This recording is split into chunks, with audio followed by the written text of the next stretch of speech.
Today we are going to be going over the top 10 car problems that I have worked on, opinions from a professional mechanic. We're going to go 10 through 1, list them. Here we go. And we can just dance the night away. Problem number 10, we got a pretty common one. That's what all of them are going to be, but it is the dreaded lifter tick. Now, my mechanics, you know where these can mostly be found, but if you're not a mechanic and you own a Dodge, you own a GMC, you own a Chevy Silverado, you probably are either going to find out or have heard this noise before. So this noise sounds just like a tick, tick, tick, tick, tick, tick, tick, tick. It gets louder as your engine, RPMs go up, it gets quieter as the RPMs go down, and what it is it's a valve lifter that is collapsed, and it is no longer working, no longer traveling up and down, so that is causing that ticking noise. Typically, it's not always the valve lifter, but typically, especially in the GMC and the Chevy Silverados and the Sierras, the 5.3s, they're a great motor. However, the displacement on demand, the active fuel management system, when it works, it's good. You know, it gets you extra fuel mileage. Nobody can complain about that. However, most mechanics have seen it fail time and time and time again because people don't change their oil regularly enough, or they don't do enough highway driving, or whatever the reasoning is. It's an imperfect system, but the design does work. So you have that, and then on the 5.7, the Hemis, it's just a common problem that they normally get. You'll have a manifold leak, or you'll have a lifter failure, and it'll make that classic Dodge ticking sound. Problem number 9, we have the battery starter and alternator. So this is a funny one because most people may not know, but when one fails, it typically causes all to fail. So let me explain what I mean, especially referring to the battery and the alternator. So when your battery gets to the point where it's going bad, it's going dead, and it doesn't hold a charge very well, and you're relying on your alternator to run your vehicle, your battery maybe will say half-life. They're measured by cold cranking amps, the amount of amps that it produces when it's cold out. It's how they're measured. So if your battery is at the half of its life and it's producing half of them cold cranking amps, well, when it's warm out, it'll probably start, and then as you start pulling on the system, turning your heat on, turning your radio on, all your systems start turning on for your AC compressor, all the systems start turning on, and your battery starts getting that draw on it.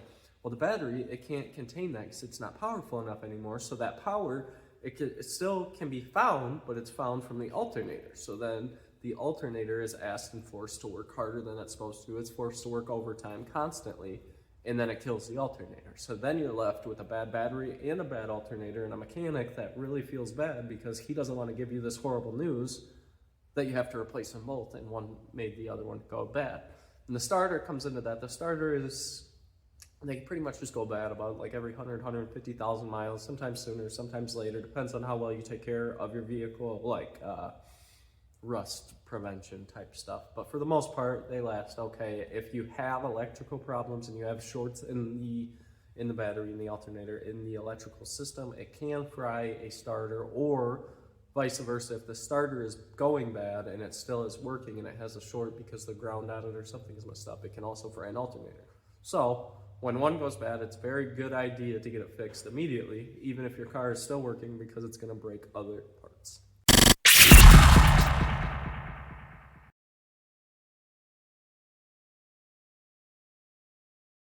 Number 8 is coolant leaks in the thermostat. They go at about 80,000, but coolant leaks can happen a lot sooner than that, especially on these newer systems. If you work on them, you already know.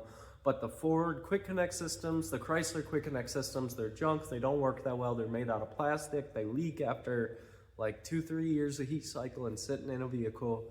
They're not great. So your vehicle ends up having these coolant leaks, and you'll have a puddle in your driveway, and they bring them to me to fix them. But generally what I see is it's those Quick Connects, it is a spring clamp, or it's a thermostat that has gone bad, locked up, and when it locked up, it overpressurized the system. But that would be number 8.